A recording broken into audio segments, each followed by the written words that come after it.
Talofa Samoa o tunu pele. Ala mai se o tatu tapua i lo tatu utua. Tatu tapua i le tua. Ala mai a ina ala mai. Ye ofu do malos o oesionai. Ye ofu yo ofu matango fie o Jerusalem mai le ai ufasaina. Awai le to el watu ya to le wole pertumeina. Ma le wole anga. Tato stalo mole anga pai. Le tua manai o le na fola le langi mafata auto fa vai o le lalolangi lo lava poto.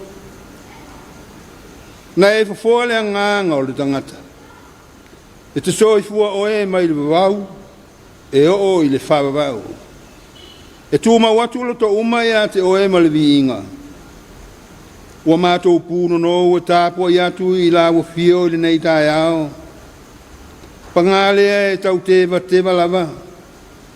Ua mā ona i le mativa whale anga. Mātou te ole atu ta mā, Lingi mai lo ngang pa ia, tai tolua ina sa moa ina na tapu inga ina nei tae ao. Ia tu mau ana wha maoni le tapu inga ia te oe. Tu mau atua ia te oe le vi inga e whaavavau lava. Amen e. Tātou vivi le atua ilo na vi inga wa saunia.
O le whaitawina o le fionga pa ia le atua.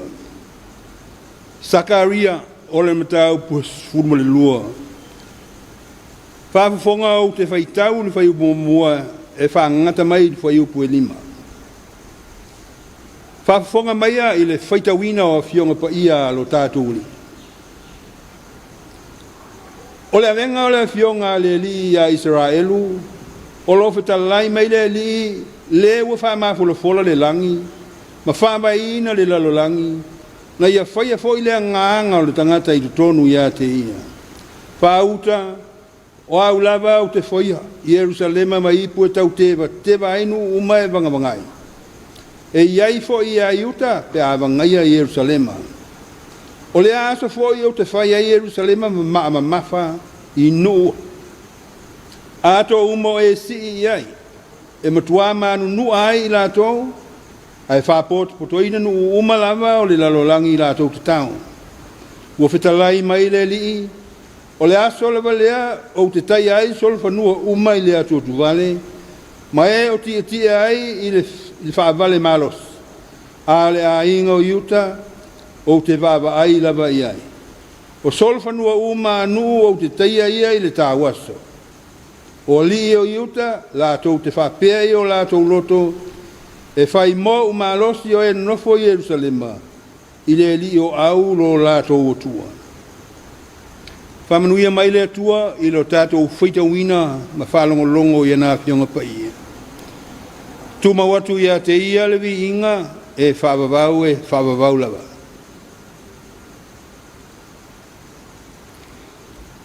O le la unga I le suafa malu o le atua tolu taspai. Sakaria e se furulu. O wha ngā le vei ue lua e whai matua. Wha fonga o te toe whaitau. Wha uta o au lava o te whai a Jerusalema mai pua tau tewa. Tewa inu uma o e vangavangai. E iai fo I a iuta pe a vangaia I Jerusalema. O le manatu au tu o le launga e tusa malfasinonga le tusa whaita waso e whakasa I le nei tae au. Ua whapea mai o le whavavau o le Jerusalema fau.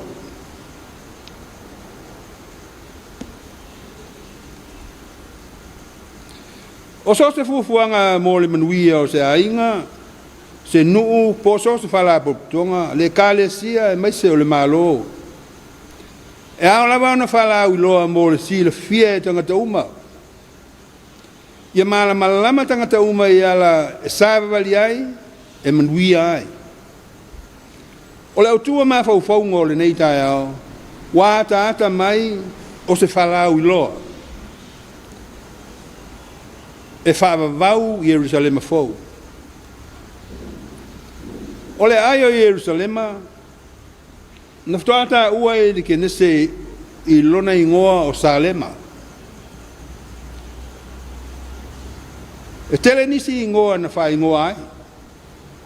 A le urua ingoa o le ai nei o Jerusalema, o Jepse.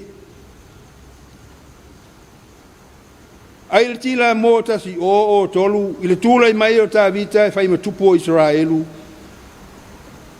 Na wangai ai e tā vita le ai nei, whasi matuli se a umasa e pse, o na whai leo le ai ma ai o tā vita. Na atia e tā vita le pā o Jerusalema. Na whai e tā vita le whale whata whai I Jerusalema. Na vae e tā vita le atola au o le atua I Jerusalema. Na whau e tā vita whata whai tāulanga e osi ai tāulanga I le atua. O se ai e whame melo iai o so se Israel. O le ai e o ae iai Israel uma masai tā tāpua iai lo lato utua. O le ai e whai iai whai ngā ai a sāiuta. A o le vai tau foi lea, nei loa ai le ai o Jerusalema, pe mai o le lau mua. A le mea tā ua fia whalau I loa. Na tusi e sera, ila na tusi e lua I nofo I ngā tupu ma tā upu e ono. Ua tā utino mai, ua whetalai le atua, ua o filifilia Jerusalema, ina ia iai lo ingoa. Ua o filifilia foi tā vita, ia pule ai o ia I lo nuu o Israel. O le wheau tā ua lea mo le ai o Jerusalema. Ua I loa Jerusalema o le ai o filifili e le tua e whai mona. Na mana o tā vita e whau le malu malu. A o le tala malama na wau ia e le atua ona o le tupu whai taua. Na whingalo le atua o Solomona lona atali ne te whau le malu o le atua. Na whai alawa e Solomona. Ai o mwai Solomona ua whaasora o ngā tupu o Israelu. Ua ngalo ia Israelu lo la tō tua. Whamaile tala o le atali ia o Solomona. O le tupu lea na sili o na leanga. O le tupu na whaalongo I tamaiti. O le ala foi lea o le vael wa ina o le nuu o le atua. O Israelu I mātū masai utai saute.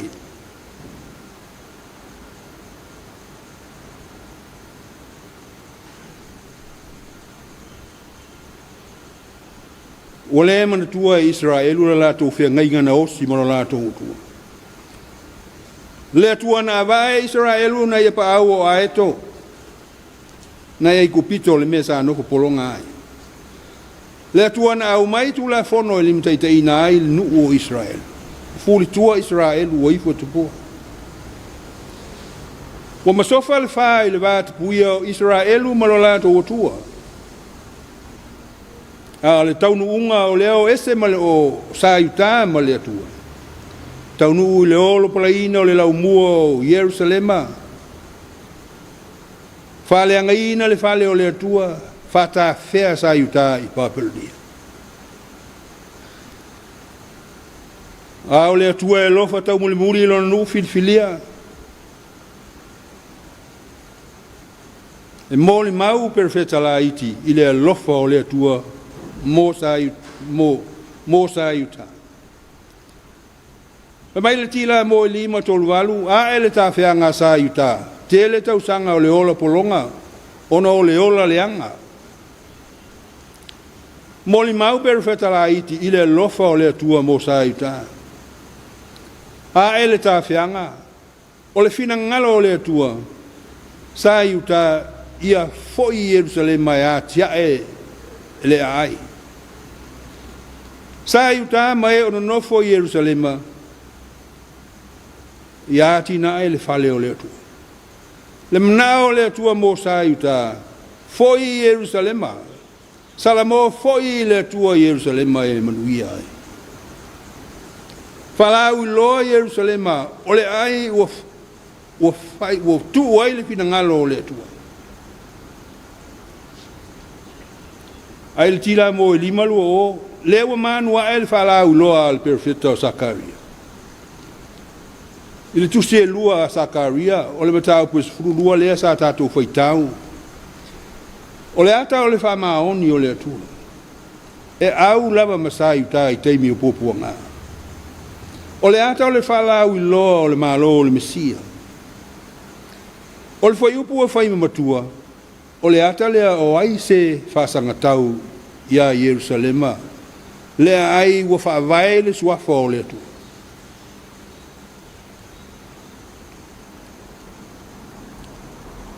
Mai le tele o tausanga. Nā lia e le tila mo e ono. Manua e le whalau i loe le tausaminga na whaia Yerusalema. Nawa e ai utaia uma e tusi o lato ingoa. O vai tau o pulenga sa wa Roma. A fai e rota matupu o iutai ele a aiu Yerusalem. Nai loa e mako il fai longa il fitu. Ua fa nau Yesu le tupu o iutai i petele emma iutai. O le fa lau i loa na tu sawa ia he rota le tupu. Al fa lau i loa fo ina pongi sa aile lalolangi o he rota tupu. O le fina ngalo o le atua. O le tae le angaia i se pongi sa o se tangata. Le whanau mai e Yesu malana ngā luenga pa misiona. O le whalau i loa o le malo o le atua. O Yesu o le alo o le atua o le tupo tangata iutaia. O Yesu o le Mesia. Wa ngaia i le tila i le tausanga amoli e tōtu se furu. Whai le tausaminga iutaia. Manua e le whalau i loa. Le ngā ruenga fola a Yesu mai lātou ua whalonga ma muli a Yesu. Lea ua lātou wanga atu i Yerusalema. Ua lātou moli mawina. I le fola o lātou ofu i le ala. Fola laula au le ala. Ua lātou alanga o Yesu o le tupu tangata iutaia. Ua ngai atu i iutaia. A le whalau loa na whanunu ai le nu. O le tala e le Italia Yesu le ai o Yerusalema. Na tau nuu i le whasa tau roina o Yesu. Wa moli maulona to tu manu malo. Wa moli mawina lava i Yerusalema. O Yesu o le tupu o tangata iuteia. Ma le lalo rangi uma. Fetala Yesu i lunga o le sa tauro o tau nu. Tau nu lea. Tau nu lea lofa o le tua. Mo Yerusalema le ai ua tu ai lona suapa. Le Yerusalema le ana fala uloa e Sakaria le fengi tuai. Ao mai teimi o puopo ngā o tau am whewai inga fitalai le tua. O te whaia Yerusalema mai ipu e tau te inu uma e vangavangai. E iai a iuta pe avangaia. O le aso foi o te whaia Yerusalema ma inu uma o si tau mai. Le awa unanga Yesu, malana fe au mori mau, ua mori mau ele apostolo Paulo. Ele ise mea fou lalo le la o na o lewa ya Kiriso. Le tangata salamo, fatu tua fama oni ya Kiriso. Oye o le tupu o tangata iutaia, oye o le Mesia. Le tangata fou lea o tautala iai, mori mau iai le apostolo.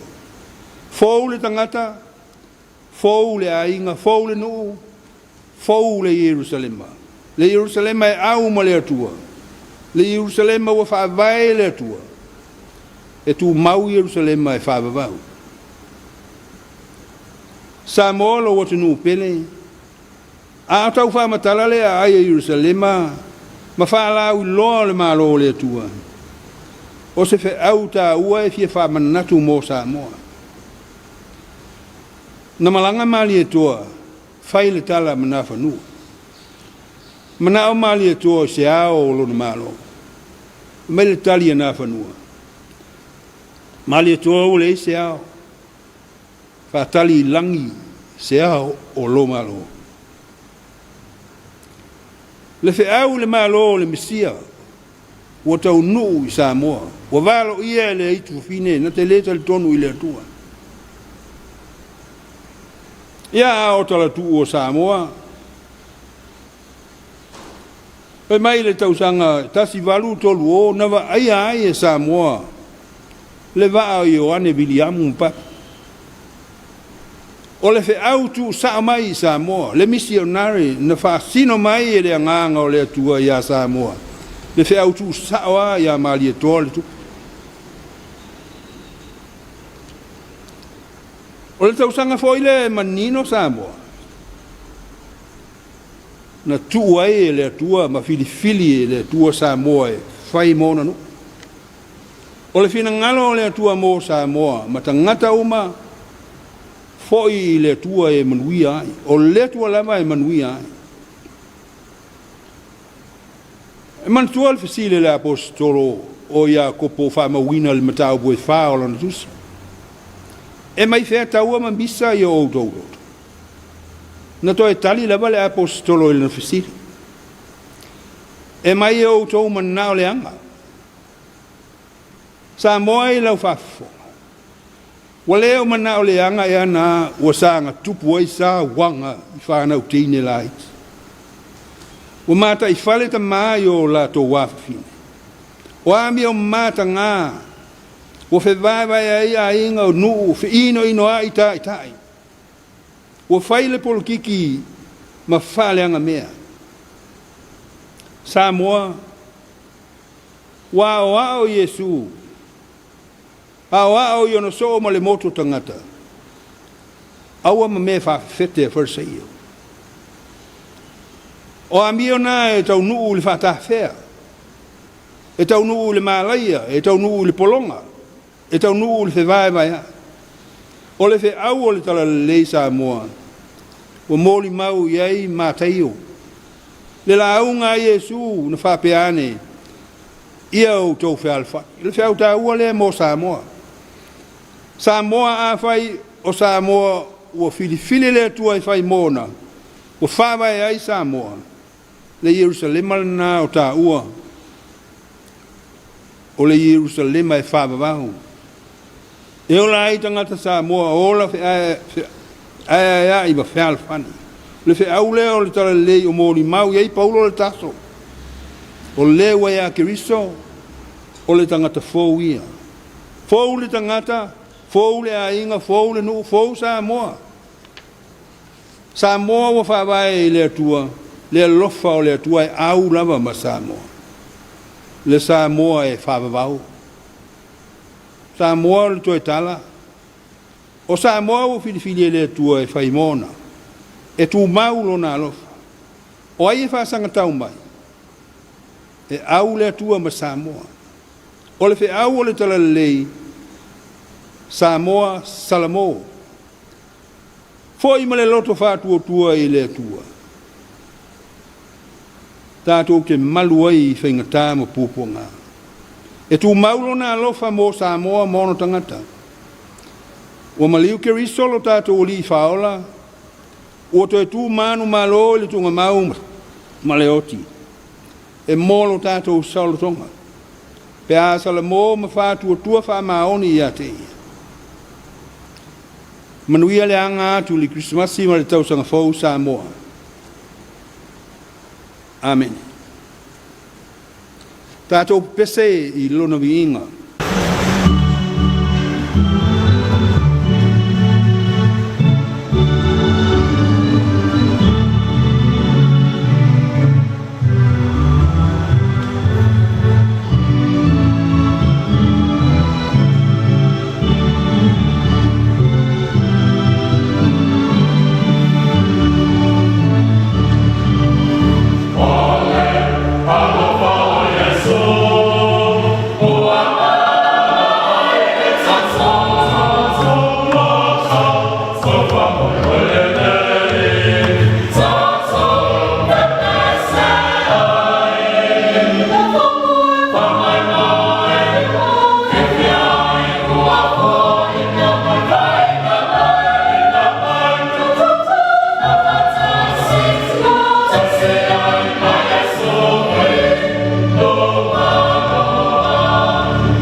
Tātou tā.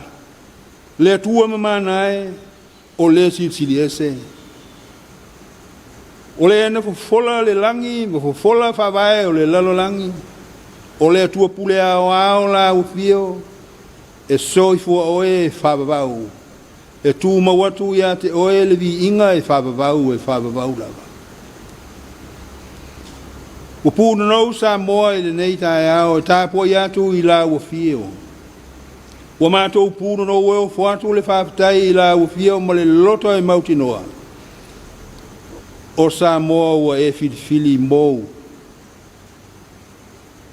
whaapetai lo alofa. Whaapetai lo wang le lei tausi mai. Whaapetai sa walinga o le nei wa iaso. Wai manuia fe au sa mātou fe ngai. Manuia sa moa i le ala mai le nei tai au. Awa o lo wanganga na leo mai ia i mātou. Whaapetai ta maa. Whaapetai wa e filifili sa moa e whai moa. Whaapetai wa tatonu sa moa i lo alofa. Wa mātou pūna no e ofo atu le tāu langa whaapetai lau. Whaapetai lo nganga soson mai moa i mātou. Lo ma futa mai moa i mātou e ala i whaiva matiu te ua ngalu ea. O lau wha soa mo lo mātou wola o aso uma. O le fe au o le tala lei u wha manatu pea ia i mātou i le aso ma le aso lo mātou wola. E tu mau lo alofa, e wha babau lava lo alofa mo Samoa, e te au ma Samoa. Manuia Samoa e le aso. E ala mai, le aise mala whanatura. A pole vale ina ai o mātou loto whaapetai na mā lolo. E sili ono mātou whaapetai na mā o le whaalatanga we saunia mo i mātou e ala le soifu o kiris. Tūma watu ia te oelo mātou o tua le sidi ese le vi inga e whaabavau lava. Mai o mātou loto ma loto sa mo uma, le lalolangi uma lau whanau le lalolangi le vi inga ia te oe whaabavau. Na ta mai whātu ese sa moa i le tapo inga i le nei tai ao. Ono o mātou whale tonu e tele masase. O mātou manao le anga. O lima taitai nai lo mātou ola e furtu atu i lau. Mātou le whamaoni i o mātou tiu te whai. Mātou le whialo lo whai. Sabali ngā sa moa o le tonu i o luma. Nofo sa moa e nofo o e tau e mu ia sa uma. Ne ta mā whamangalo mai sa moa malana tapu inga i le nei tai. Ta talo ta mai whamanuia mai ia sa moa malana tapu inga. Whamanuia leo mātua o sa moa o tausi mapu i whangalele o tausi a inga manu. Whamanuia i tai o sa moa. Whamanuia i tangata sa moa uma o ngāru lue mo le manuia o Samoa maono tangata. Angale lei ia Samoa maono tangata tamai. Lato mai a inga i fale mai talo tamai. Ia angale lei mo i lato. Lato o sawa ina. Ia angale lei la o fio mo i lato. Mato talo mo fe au le nei aso. Ma futa mai o e tātou whatasi mala o fio e manuia. Lea ngātu e whi au le vai aso fau. Ia masawalinga o le nei tau sanga o tutoe. Ma tau talo. Whama malu mai o au i lunga o Samoa mono tangata. Leo ina si o mianga whanatura o Samoa le uta le tai. Leo ina Samoa mono tangata i le nei tu nuo tu nuo e mamao. A o pesi di koviti si furu iwa i le lalo lang. Whamanuia ngā luenga lau e kāle sia. Whamanuia sambo uma. Tātou maoe manuia aia mātou whi au me uma mātou te whaida mā. Ia i watu me uma mātou te whai le vi inga o lau fia. Tālo ia te mā. Watasi ma le telo, tālo manao i o mātou loto o e sile fia. O mea e manuia ai. Pe soso ni mairo o nganga mo i mātou. Talo ia. Tuma mai o mātou lunga le manuia le file mua o e te mā. Le lofa silsili ese o keristo lo mātou li ma le whaola. Ma futa mātou malo o nganga. Nei o le whababau e whababau lava. Amen. Manuia le anga atu le Krismasi ma le tausanga fau Samoa.